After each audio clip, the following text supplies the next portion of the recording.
ईमान की रूह और उसका अमली तकाजा। ईमान सिर्फ अकीदा नहीं, ये मुकम्मल ज़ाब्ता हयात है। ईमान यानी तस्दीक़ क़ल्बी, बल्कि ये एक हयात बख्श, लाइफ गिविंग और मुतहर्रिक डायनामिक दरख्त की मानिंद है, जिसकी जड़ें तो कलमा तौहीद हैं, मगर उसकी शाखें, शोबे आपकी रोज़मर्रा की अखलाकी, समाजी और इनफरादी ज़िंदगी में फैली हुई हैं। ईमान के निचोड़ की तीन कलीदी गहराइयाँ।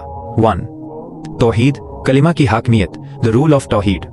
गहराई, सबसे अफजल शोबा। कर नबी अकरम सल्लल्लाहु अलैहि वसल्लम ने ये वाज़े फरमाया कि तमाम आमाले सालिहा, नेकियां और अखलाकियात इसी वक्त काबिल कबूल हैं जब उनकी बुनियाद फाउंडेशन खालिस तौहीद पर हो। नचोड़, ये जुमला हमारे दिल में ये बात रासिख करता है कि जिंदगी का असल महवर सिर्फ अल्लाह की इबादत और उसके हुक्म की इताअत है। जब तक जड़ यानी तौहीद मजबूत नहीं होगी, शाखों आमाल में न निखार आएगा और न ही वो क़यामत में फ़ायदा देंगी।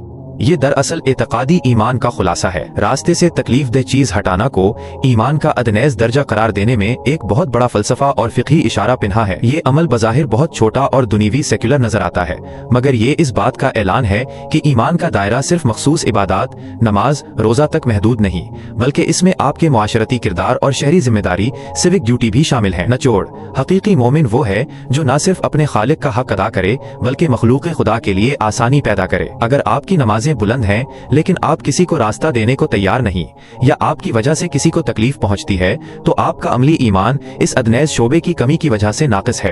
ये शोबा हमें खुद गर्जी, सेल्फिशनेस से निकलकर इज्तिमाई भलाई की तरफ ले जाता है। 3. हया की निगहबानी, द गार्डिंग ऑफ हया। गहराई, हया, शर्म लिहाज को ईमान का शोबा करार देना उसकी अखलाकी अहमियत को उजागर करता है। हया दरअसल वो अंदरूनी मुहाफिज, इंटरनल गार्ड रेल है जो इंसान को गुनाह के करीब जाने से रोकता है। नचोड़, जब इंसान के अंदर से हया का जौहर एसेंस खत्म हो जाता है तो वो ईमान के तमाम शोबों में कमजोर पड़ जाता है।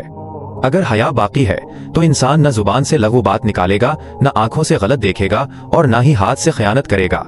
हया दरअसल मोमिन के अखलाक की पहरेदार है और उसकी निजात की जमानत है। इस हदीस का निचोड़ ये है कि आज के दौर में हमारा ईमान ताज़ा करने का बेहतरीन तरीका ये है कि हम अपने दिल में तौहीद की लाठी को मजबूत करें, अपने अमल में आजिज़ी और खल्क की खिदमत को अपनाएं, रास्ता साफ करें और अपने किरदार में हया और पाकीज़गी को शामिल करें। ये तीनों चीजें मिलकर ही एक मुकम्मल और मुतवाज़िन मोमिन बनाती हैं।